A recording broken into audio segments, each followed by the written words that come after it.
In a sudden escalation of U.S.-Venezuela tensions, U.S. President Donald Trump has declared that the airspace over and around Venezuela should now be treated as closed in its entirety. The announcement came through a brief post on his social media platform, Truth Social, with no operational details, no timeline, and no explanation really from the White House either.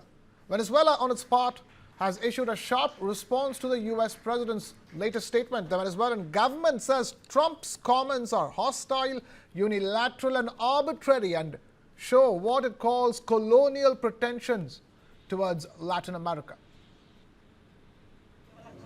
Venezuelans in Caracas expressed discontent after U.S. President Donald Trump on Saturday declared that the airspace above and surrounding the country should be considered closed in its entirety. I think it's unfair, says resident Manuel Romero, adding that, quote, Venezuelans are not to blame, but they are the ones who pay the consequences.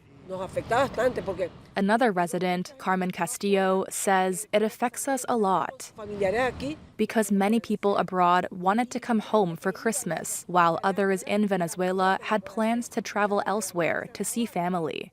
Trump announced the closure in a Truth Social post, but gave no further details. Venezuela's government condemned his comments, describing them as a colonialist threat against the country's sovereignty and incompatible with international law.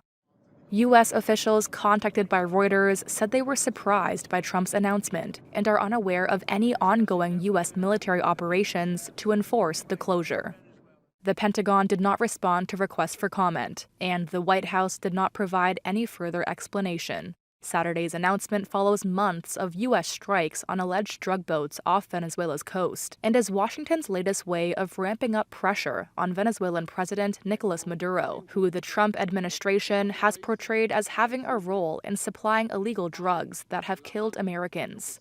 Maduro has denied having any links to the illegal drug trade. Reuters has reported that options under U.S. consideration included attempting to overthrow Maduro, and that the U.S. military is poised for a new phase of operations after a massive military buildup in the Caribbean.